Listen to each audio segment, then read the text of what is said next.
Welcome to the Cannabis Equipment News Podcast.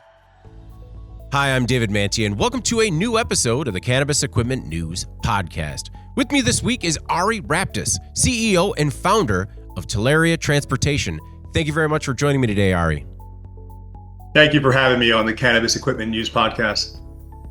Before we get started, please make sure to like, share, and subscribe to the podcast. You can also help us out a lot by leaving the podcast a positive review on whatever platform you use. If you want to email the podcast, you can reach me at david@cannabisequipmentnews.com with email the podcast in the subject line. You can also subscribe to our daily newsletter. Make sure you get it delivered to your inbox first. Ari, I always like to start with a little bit of background, learn how you got to the industry. So how was it that you got your start in cannabis? Yeah, it's a pleasure to share Talaria's story. 7 years ago, I founded Talaria in response to Pennsylvania's legislation of medical marijuana. I saw an urgent need for secure, efficient, compliant transportation solutions, and that's where our journey began. Growing up, I was inspired by my father, who immigrated to the U.S. with nothing and has built his own path. His story motivated me to create a company that could transform the cannabis transportation landscape. With that drive, we launched Talaria, focusing on safety, compliance, and innovation from day one. What started as a local solution in Pennsylvania has now expanded into a multi-state operation, handling 60% of product movement in the state and operating in 28 states nationwide. We are proud to employ a highly skilled team, including retired police officers, military veterans, who bring unmatched expertise to our operations. Our commitment to technology and risk management has led to major achievements, like a 58% reduction in incident rates since 2020. By continuously investing in advancement in our people, Talaria has set the industry standard for secure logistics. I'm excited to discuss our future and the innovations driving our success. That is one heck of an introductory statement, Ari. Thank you. Very good. Very good. So what was it about your father's story that inspired you to get it started? You know, growing up, I would go into work with my father every single day, seeing the entrepreneurial mindset that he had starting out. Seeing that drive only allowed me to kind of foster that entrepreneurial spirit myself, and wanted to stick my own flag into the ground as well. And we're fortunate to be in an amazing country that allows entrepreneurship to grow. I mean, one thing about entrepreneurship is that it's challenging. You really you got to stay at it because there are kind of multiple challenges around every corner. You know, can you think of any times where you found yourself particularly challenged when launching Talaria and maybe thought, okay, this might be a little bit harder than I expected? You know, being an entrepreneur, especially in the beginning, is filled with a lot of self-doubt. You come up to the plate and look to swing at a ball, and you don't know if it's going to be a curveball or a fastball or how that ball is going to come in, and you have to be ready to hit it. Starting out, when we started Talaria in Pennsylvania to start, there was 13 potential customers, and we only had an idea. And with that idea, we started knocking on doors saying, hey, we have a solution for you to securely move your product from where you cultivate it to the dispensary. We started knocking on doors, and we went to 12 out of the 13 potential customers to start, and they all said no. A lot of self-doubt there, a lot of missed swings at that base. But just like any entrepreneur, you only need one connection to that ball, and we hit it on that 13th cultivator in Pennsylvania that gave us a shot. From there, we expanded to now controlling 60% of the product in Pennsylvania, and now operating in about 28 states nationwide with all our service lines. What did it start as? Was it just you in a van? It was me in a van and one retired chief of police, our first employee. His name is Todd Bayshore. He just retired as the chief of police from a local township right outside of Harrisburg. And it was us kind of knocking on doors, doing the pitch, showing the services that we can actually offer. And from there, we expanded to about 300 employees today and being in 28 states. No, it's an incredible rise. And that's what I'm curious about, those early days. And, you know, when you knocked on that, the 13th door and everything seemed to finally go your way, what kind of services were they looking to provide? Yeah, so we The services that we were providing at that time were more specifically driven to moving the product securely from where they would cultivate it to the dispensary. And being in need in such a capital X heavy business where, as you know, cannabis equipment costs a lot of money to get up and running. The last thing a cultivator wants to do is then invest into a fleet of 5 vehicles that could cost up to $500,000 when they're completely outfitted. So we took on that cost from that initial burden and say, hey, we're a service provider. You can use us for 1 vehicle or you can use us for 5 vehicles. And you have that volume switch from day one. Allowed the cultivator to be able to scale up efficiently without having that huge CapEx expense from the very beginning. No, it really makes sense to me. What is the ROI in terms of, when you're working with a potential client that's looking at either bringing you on board or trying to do it in-house? I mean, just in terms of the vehicles and the labor expense, I got to think that unless they're a certain size, your services make a lot of sense. They do. And especially with states as big as Pennsylvania or as big as Missouri, when you have to travel from one side of the state to the other and do it in the same day, it's costly, especially for an operator that is looking to just get up and running. And when you need to invest in a fleet of vehicles and you don't know where the sales might come in from the state because you can only operate and sell within your state borders, it allows the operator to minimize their initial expense and turn up the volume and increase as their sales increase, we increase from the respective vehicle and assets for them. How are you drawn to the logistics side of the business?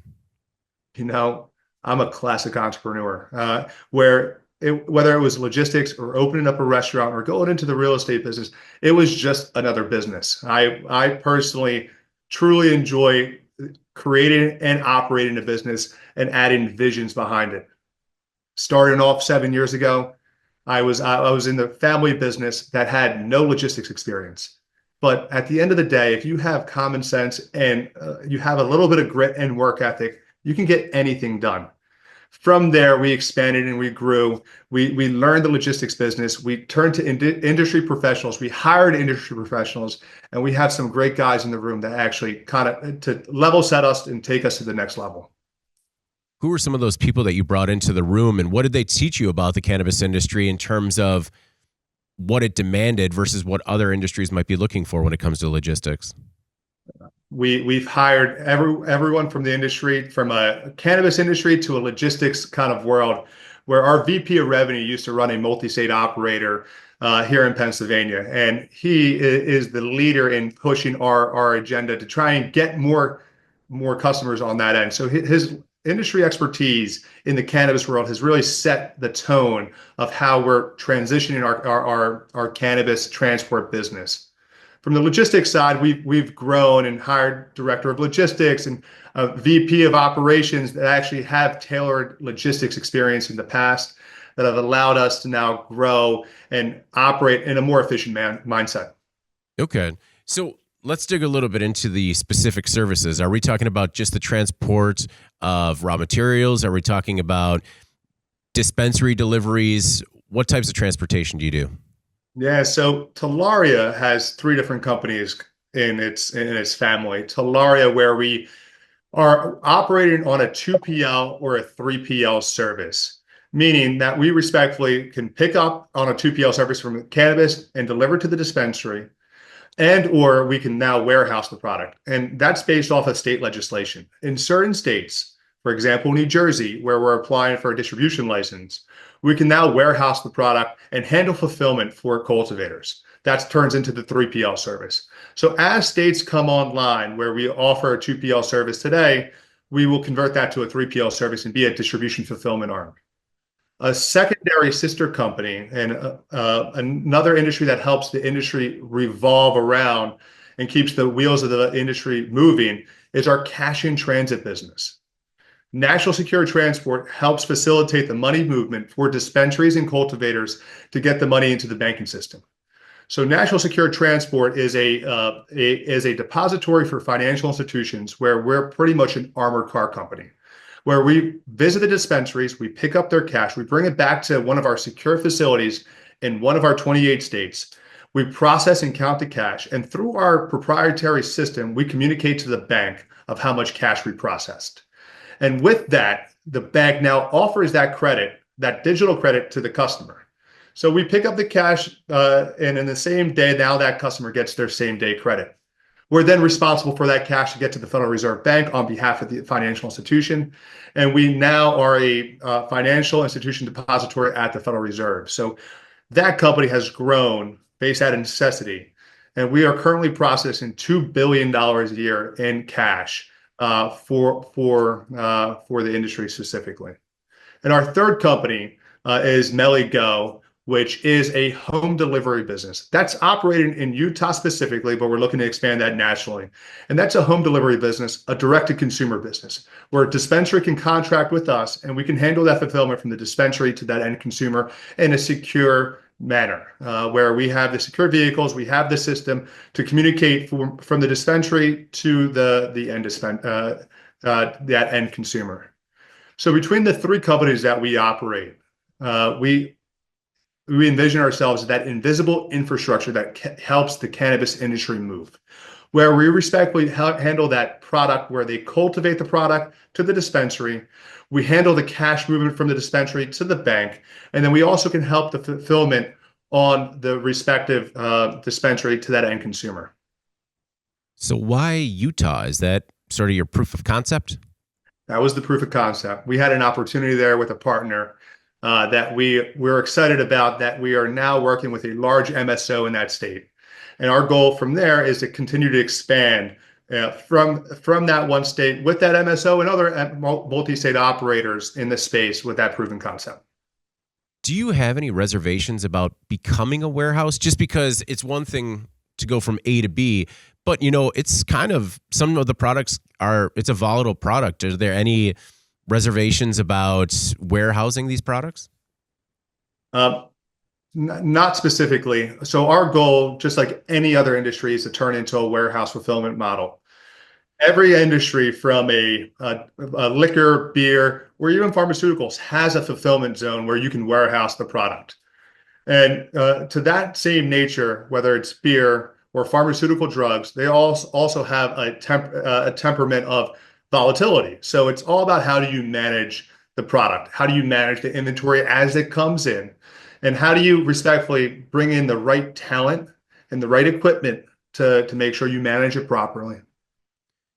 Well, talking about management, I have to imagine that security is of the utmost importance, especially when, you're dealing in $2 billion in cash. So how do you approach that aspect of it? I mean, you're in three different sort of verticals of the industry and all require highly secure transportation. Yeah, it's all with risk management and through advanced telematics. In the world of the secure transport industry, risk management is not optional, it's necessary. Talaria employs state-of-the-art telematics to monitor driver behavior and track vehicle locations and generate real-time performance reports. This technology empowers our dispatch team to intervene proactively, making data-driven decisions that minimizes risk and optimizes operation. By understanding and addressing these risks in real time, we uphold reputation for safety and reliability. Our advancement in understanding that the safety is our top priority. With these systems in place, we can confidently protect our clients' interests and ensure compliance in every step. Okay. What are some of the biggest logistical challenges that these operators are facing right now? From just the product transport side of the business, it's more about, how do they get product from point A to point B in a timely manner, where your sales cycle is a bell curve and a roller coaster, and maintaining driver demand and vehicles, and make sure that vehicles stay in a maidenized process, that you always have a working vehicle is a constant struggle for a cultivator. And on top of that, the employment side, make sure you have drivers to actually facilitate that movement. And as you go on this bell curve of a respective sales process, where you might need 5 or 6 or 10 vehicles in one week compared to one vehicle in the other week, that constant ebb and flow is a cultivator's nightmare from distribution and transportation. We eliminate that with them for them, where we employ the drivers, we employ the vehicles, and as they go in a constant roller coaster ride for their sales cycle, we're able to turn that vehicle volume switch up and down as they need. Okay. I wanted to dig into the advanced telematics that you were talking about too. The vehicle, is this, kind of vehicle to vehicle technology that we're talking about in terms of tracking? And when you talk about driver behavior, what's some of the technology behind that? Yeah, so we have plugins that go into every single vehicle to track the breakage, speed, aggressive start, how long the car has been driving, how many miles it's been driving, along with video cameras within the vehicle. So we have 4 to 6 cameras, live footage of the vehicles of what is transpiring in real time.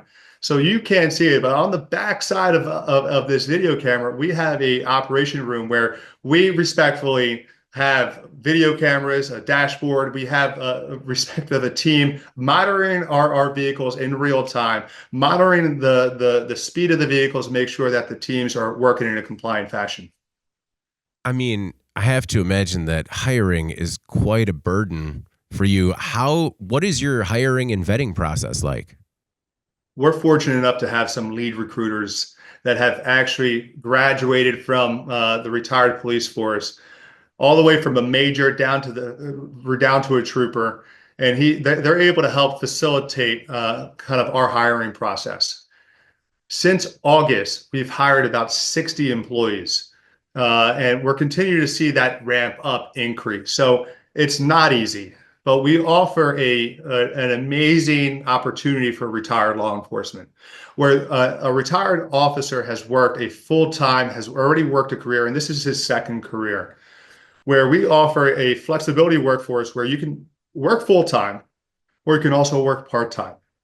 And being a retiree where someone has already worked 25 years worth of service and this is their second job and they want to work part-time, we offer that flexibility where they can work for us and take off for a month or two, or maybe take off for a week and go hunting on a hunting trip with their friends, or take a month off and visit their vacation home that they bought in the Carolinas. That flexibility has allowed us to be the leader in hiring retired law enforcement. That type of flexibility and our pay is why we are the leader in hiring retired law enforcement. Our goal as a company is to be the largest retired law enforcement employer in the country. Well, it seems like you're on your way. It sounds like you're definitely on your way. And with that flexible schedule, do you run into any issues in terms of having enough people available at all times when a pickup comes up? Well, we're always proactively hiring, and that's why we're going from hiring 20 people a month to now 40 people a month, and we're constantly hiring, and we need hands on the wheels and butts in the seats. So we're constantly hiring to meet our demand, but we are proactive. We are able to forecast, see the kind of revenue cycle of our customers, and proactively hire in advance and understanding the company growth. We have a great analytics team that are able to help kind of forecast and anticipate demand. That transitions to our hiring process. That transitions to our vehicle purchasing and our asset development. So the analytics and that being data driven is our core competency, and being able to maintain growth and exceed past that. Okay. Talking about hands on wheels and butts in seats, I saw that you have at least two people in the car at all time. Is that standard across all three businesses? It is. For us, it's from a compliance standpoint. We want to make sure that we're protecting the asset, that we're protecting whether it's cash or whether it's cannabis We're making sure that it's done in a secure manner. It's a team-oriented business. We enjoy that our drivers always having a partner to ride shotgun with them. Okay. Well, and I did read from 2020 to 2022, and you had mentioned it previously, that you've reduced the number of incidents by 58%. How have you reduced that, and what was happening? Yeah, so Talari's relentlessly focused on safety and innovation has produced measurable results. As we said, we achieved a 58% reduction in incidents in rates from 2022 compared to 2020. That's a testament to our continuous improvement and initiatives. These advancements are not by chance, but they're the outcome of strategic investments in technology, team training, and operational protocols. By leveraging advanced telematics and employing highly skilled professionals, we have built a system that prioritizes prevention and quick response. Our success in reducing these incidents reflects our commitment to protect our clients' products and maintaining the highest standards of secure transport. And as we continue to innovate, we anticipate even greater safety milestones. What were some of these incidents? Whether the accidents on the road, and mainly accidents, and how driver behavior through the telematics and training protocols have allowed us to reduce accidents on the road. Okay. Have your vehicles ever been targeted by people that were trying to steal the cargo? That's a great question. I'm knocking on wood as we speak, and we're safe to say we had no incident to that regard. And mainly our main focus towards that, and the reason why, is the team members that we hire. 90% of all thefts happen from an inside job.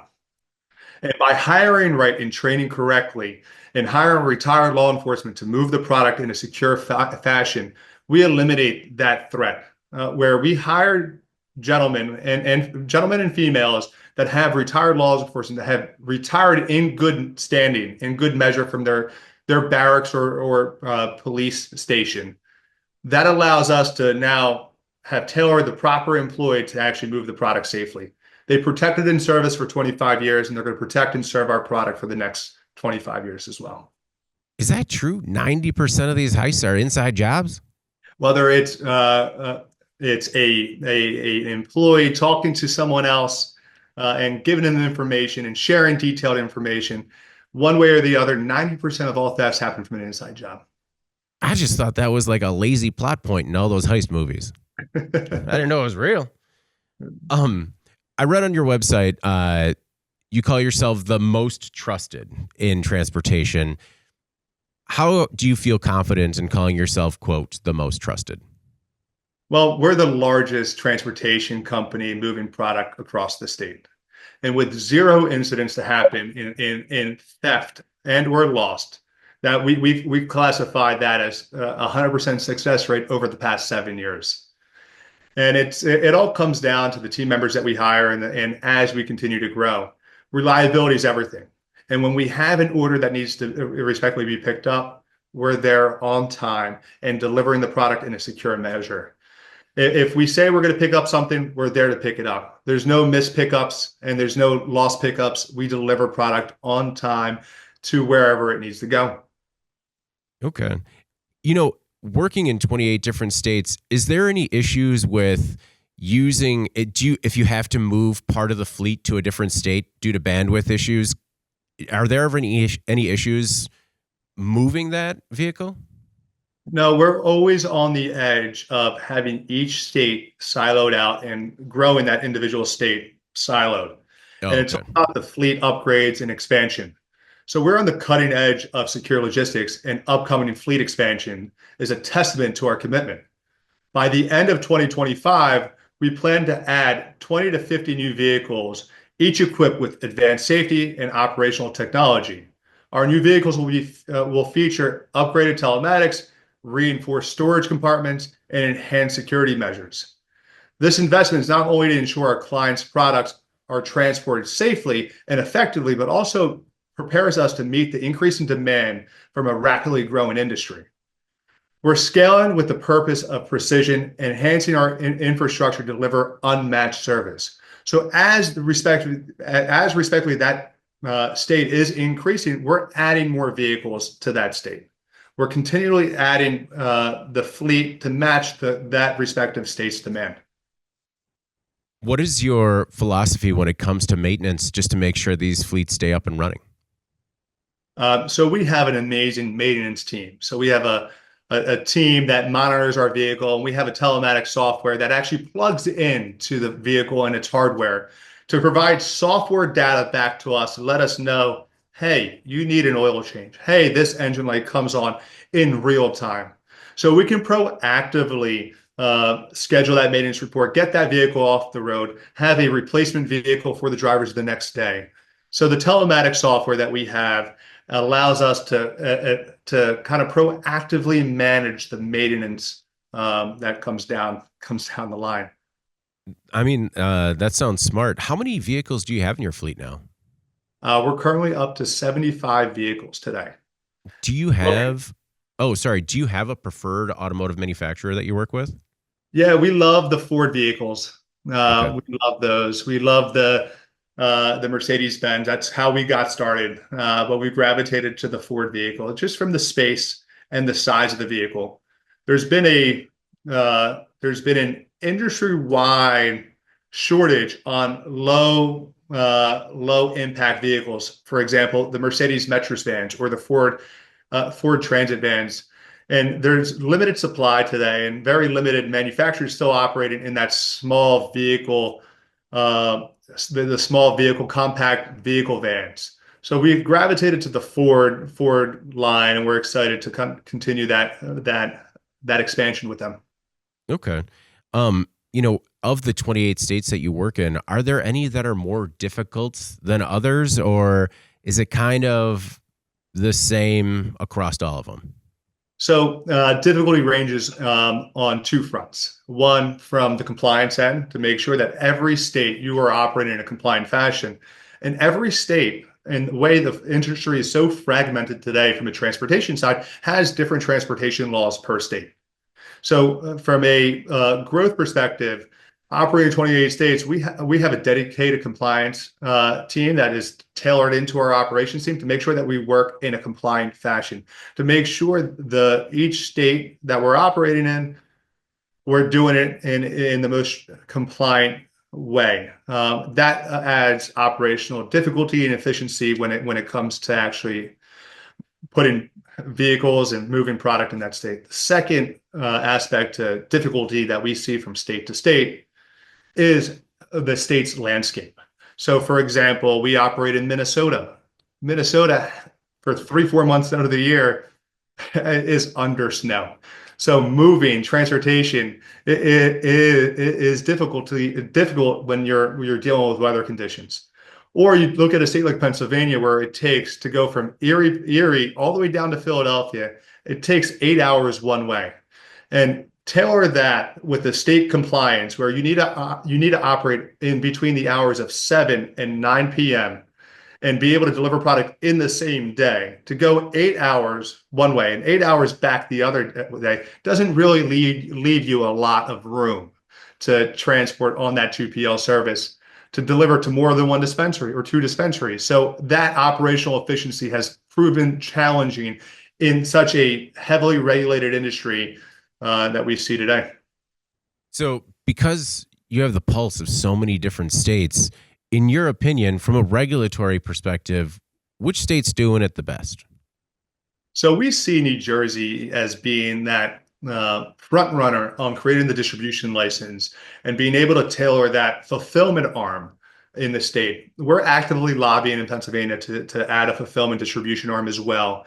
But just taking the concept of what New Jersey has done to allow you to aggregate multiple cultivators into one house and to be able to deliver product efficiently, it is the proven model of what every industry has done and will need to go as each state goes forward and establish new laws and new licenses. The fulfillment arm that you see that you will see in cannabis will follow the same fulfillment arm that you see in pharmaceuticals, that you see in beer and liquor. To aggregate orders allows faster delivery time to the dispensaries and in a more cost-effective manner. In New Jersey, our model will be next day delivery, where we have a fulfillment arm where you get a cultivator gets their order through our marketplace. That order goes out the next day, opposed from a cultivator doing it themselves, where they need to aggregate orders in a specific region to deliver that next day, might delay that respective product to go out the door for 2, 3, or maybe 7 days. And for any new cultivator getting started, the biggest challenge is make sure you have constant supply of product on the shelf. That product that a customer comes in on Monday and comes back the following Monday for that same product, that product is there. That cultivator or that brand doesn't lose the respective customer to a new product they might try because they're out of stock. And that's our goal, to make sure that product always maintains in stock at the dispensary. And we handle that through our fulfillment arm. Is Jersey the only place where it's legal to have product from multiple operators in one warehouse? I mean, is that now legal across other states? Slowly, it's becoming legal. New York has a license that is coming out, where we actively have applied for an application. We're looking to purchase a license in Massachusetts as well now to allow that fulfillment arm. Missouri is an interesting state that we operate in, where we can hold product for 72 hours, but we can't hold it indefinitely, similar to New Jersey. So every state has their own logistical challenges from that fulfillment arm. But our goal as a company, being a nationwide player, one of the most trusted transporters in the industry, is to lobby for the states to say, hey, it's more effective, it's more efficient, it's safer to be able to have this fulfillment arm, to be able to aggregate product, and to be able to handle the fulfillment. And as a state goes from medical to rec, like Pennsylvania will do, whether it's this year or next, to be able to handle the increased demand and an expansion, to go from 28 cultivators to 100 cultivators, and to go from 170 dispensaries to 800 dispensaries, the safety all comes down to how do you handle the transportation and fulfillment arm? How do you handle the growth of product and making sure that product always stays on the shelves? That supply chain and supply chain efficiency is something that cannot be overlooked as a state goes from a medical to recreational, because that state increases the product supply by 5 times when they do that. How do you manage demand in states where it's moving so quickly? You know, making sure that you kind of have the resources on standby, so to speak, but you know, you're not putting too much money into capital investment that's otherwise going to go unused while things kind of get caught up in a regulatory battle. Yeah, that's exactly it. So our goal is to always constantly hire right and proactively hire, and always make sure that we have the assets. We're fortunate enough to have bootstrapped the business from day one. I own the company 100%, and everything that we've made over the years have been reinvested into the company.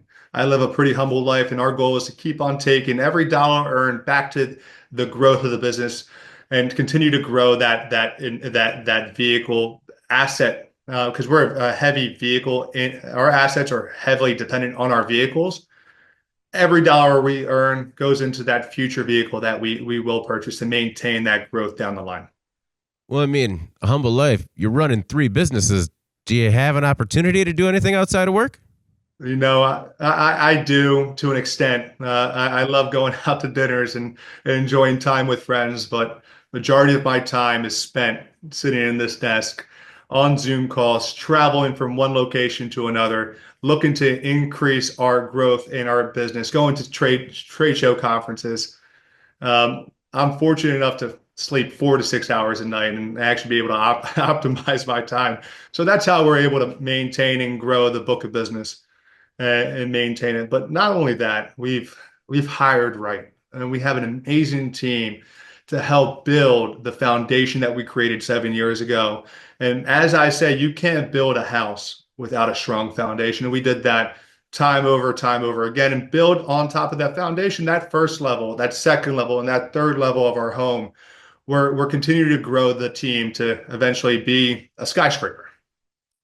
Well, the difficulties in managing a business is all the moving pieces, and the nature of your business is literally every piece is always moving. That's exactly it. And that's why we consider ourselves the invisible infrastructure that keep the industry wheels moving. Whether it's product, cash, or even home delivery, we are making sure that invisible infrastructure of the industry is thriving and growing. We're fortunate enough, as we move $2 billion in cash, we move a $1.5 billion worth of product a year or two in our vehicles. So that alone, that aggregates making sure that we put $1.5 billion worth of product on shelves, and we're looking to increase that year over year, is our goal. Did you have any issues insuring your businesses? That was the biggest challenge from day one. We were able to find insurance, and if we didn't find insurance in that to get that initial contract signed, we probably wouldn't have gotten started. But as time has gone on, the risk appetite for insurance has grown, and there are more carriers to respectfully have grown to say, hey, we would love to respectfully get involved in the cannabis industry. Along with that, as the industry grown, as our business increased, we created our own insurance captive, so we can in turn take the proactive nature and insure ourselves, and be the front leader as the industry grows. Other people that are in the transportation business or in the cannabis industry can turn to us and possibly join our insurance captive that we created. So we want to continuously be the front leader on the industry side, whether it's the vehicle side or whether it's the insurance side. We see the needs, we hear our customers' problems, and we're solving that along the way, to help the growing industry that we're in. I also noticed that you offer lab and testing services. What's that aspect like in terms of the time sensitivity? And I guess with the telematics, you have everything kind of lined up when it comes to chain of custody, stuff like that. Exactly. You mentioned chain of custody. Our retired law enforcement team have lived a life about chain of custody, whether it's through evidence or whether through it's any process or procedure. But the respective lab samples, and since we have vehicles ping-ponging around the state on a daily basis, picking up a lab sample at a cultivator and delivering it in the same day to the respective lab allows us to be the most efficient way possible for that cultivator to deliver product to the lab, or the lab to contract out to the respective transport company. Because of the constant movement of our vehicles and the scale that we've have, we're able to offer that real-time, same-day delivery for lab samples. Have you had to turn down any business or turn away anybody as a result of not being able to meet their needs? We haven't. I would jump in the car before we say no. Our goal is to constantly say yes. And if there's ever a problem that arises that we might not be able to say yes to, our sales team is prone to bring that question to our operations and leadership team to say, hey, this is a new problem that I haven't seen. Don't want to say no to, and we want to say yes. Our motto and our team grit is always about saying yes. So whether it's about getting a vehicle to a dispensary or a cultivator, or whether it's a new emerging problem that a cultivator or dispensary might have, the answer is always yes. And that's how we got into our cash in transit business.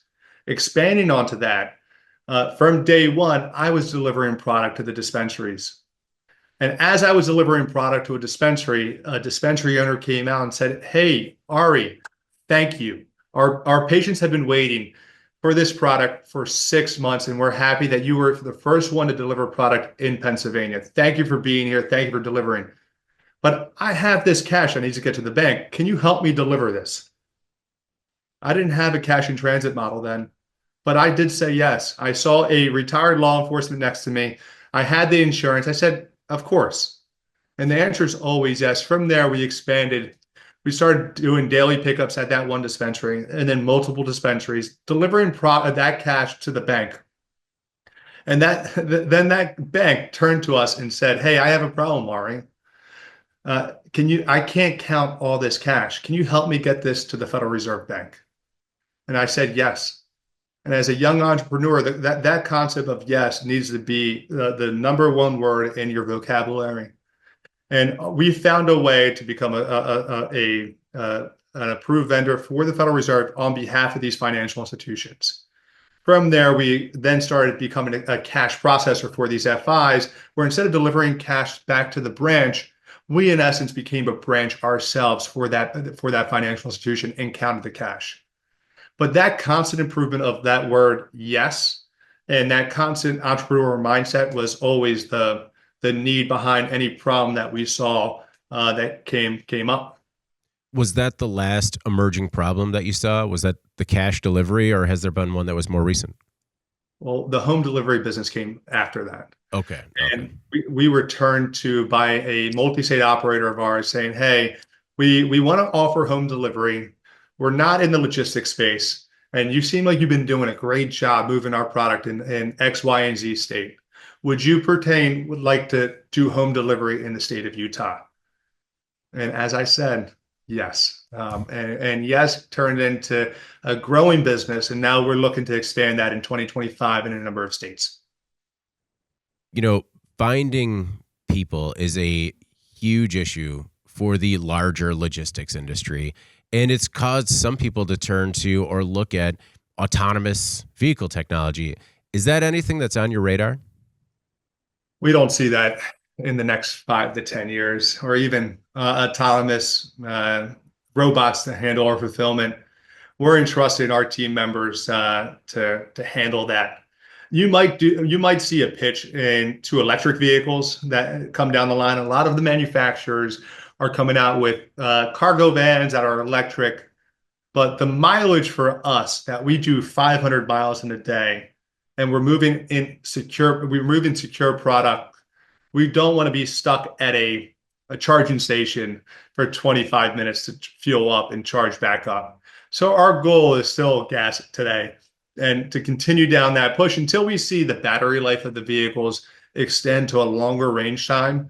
We don't see that autonomous vehicle and or electric vehicles being integrated into our fleet anytime soon. We would love it. We're actively pursuing a green mindset. I personally bought a Tesla myself. We're actively pursuing to drive in an electric fashion. We just need a more larger battery life. Yeah, I mean, especially with the current range of some of those EVs out there, it sounds like the ones that might work, you would be pushing to the limit, and then who knows how long that battery might last. That's exactly it. And we are pushing to the limit, but it's not more of the limit of how long the battery lasts, but more how long that battery lasts for that day. Yeah. So we want to make sure that we're not stopped at a certain location for 25 minutes. That could be a potential theft or point of theft.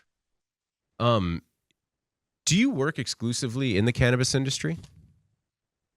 From a transportation side? Yeah. So we're in pursuit of our Schedule 3 DEA license. So we're looking to transport not only medical cannabis or recreational cannabis, but any Schedule 3 drugs.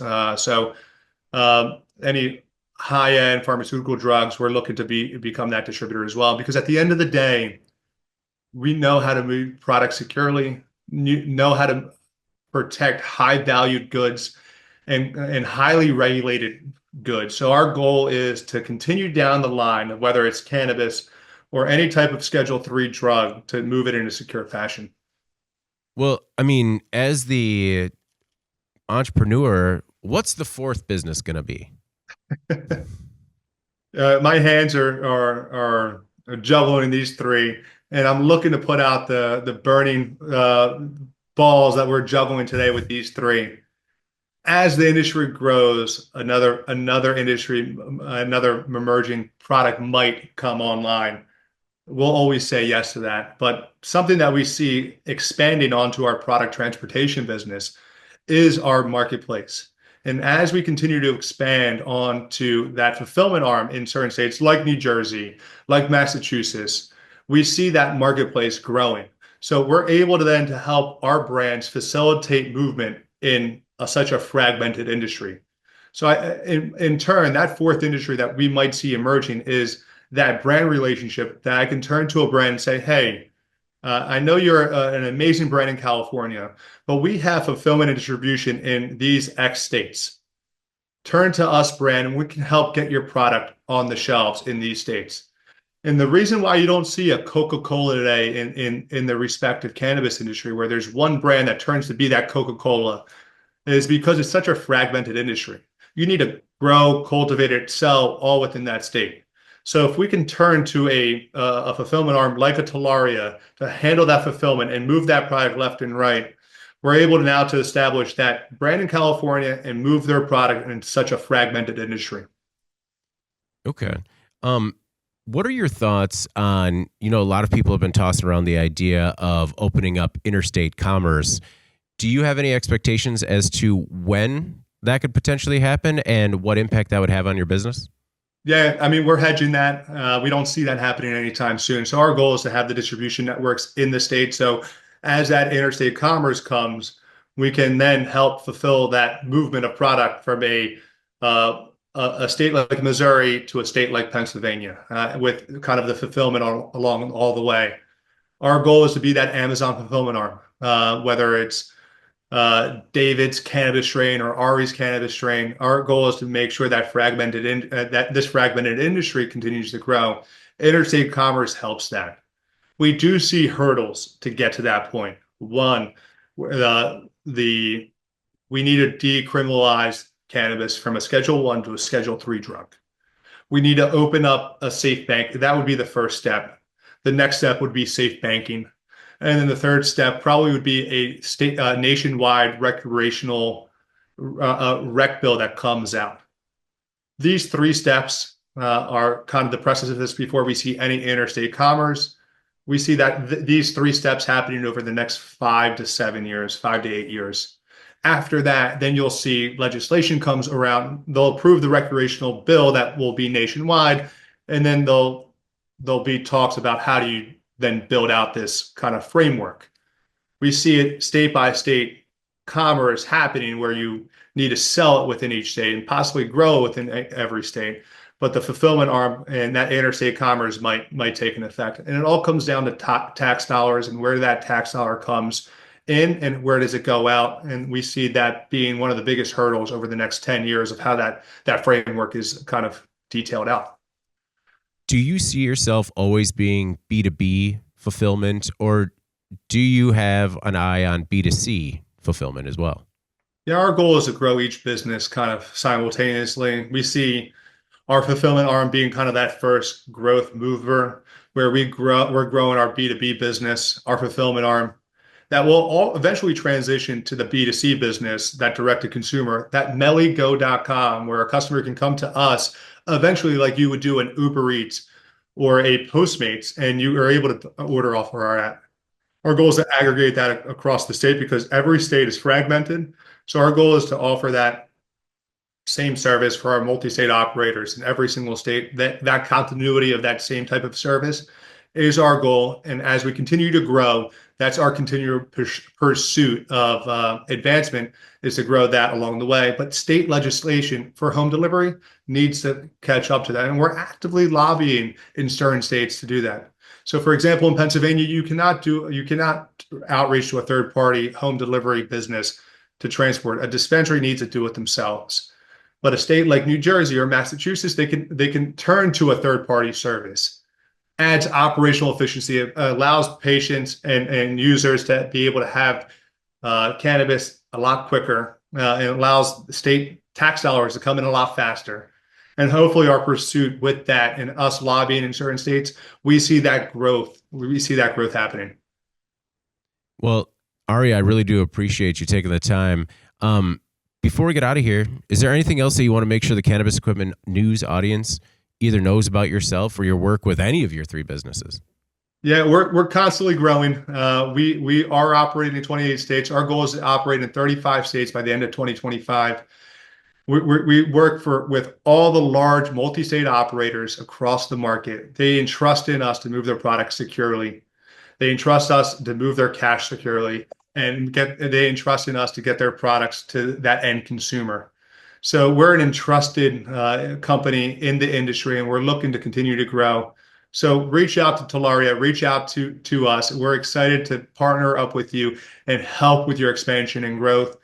we are a real partner where if you're a partner of ours, you have my personal cell phone number and you can reach out to me anytime. Our goal is customer service, and that's what we pride ourselves on and our forefront of our business. Well, in terms of expanding out to other states and combined with your lobbying efforts, were you surprised with how all the initiatives failed this last election cycle? No, we knew that certain aspects take time, and lobbying doesn't happen overnight. And Rome wasn't built in a day, but it all takes down to that foundation we mentioned earlier that you need to build upon. So having a strong base where we're in 28 states and a strong foundation today, and growing on top of that with a lobbying effort to help pursue that growth, to kind of help proactively forecast that next floor that we're building. We anticipated that certain things weren't going to pass in certain states and certain things would get pushed. We're hedging that, but we're constantly pursuing that growth as well.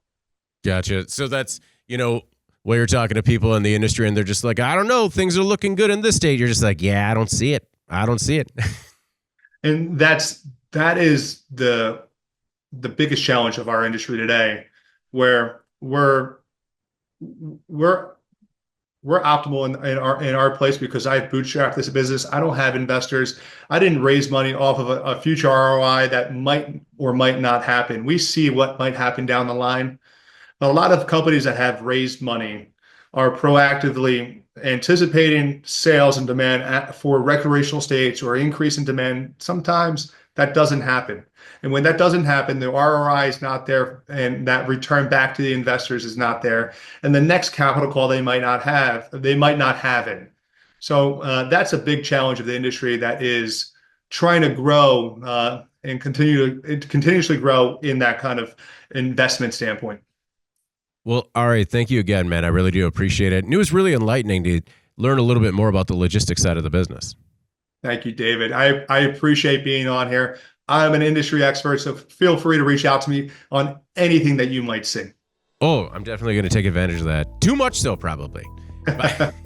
All right. Well, before we get out of here, please make sure to like, share, and subscribe to the podcast. You can also help us out a lot by leaving the podcast a positive review on whatever platform you use. If you want to email the podcast, you can reach me at david@cannabisequipmentnews.com with email the podcast in the subject line. You can also subscribe to our daily newsletter. Make sure you get it delivered to your inbox first. All right. For Ari Raptis, CEO and founder of Talaria Transportation, I'm David Manti. This is the Cannabis Equipment News Podcast, and we will see you next week. Welcome to the Cannabis Equipment News Podcast.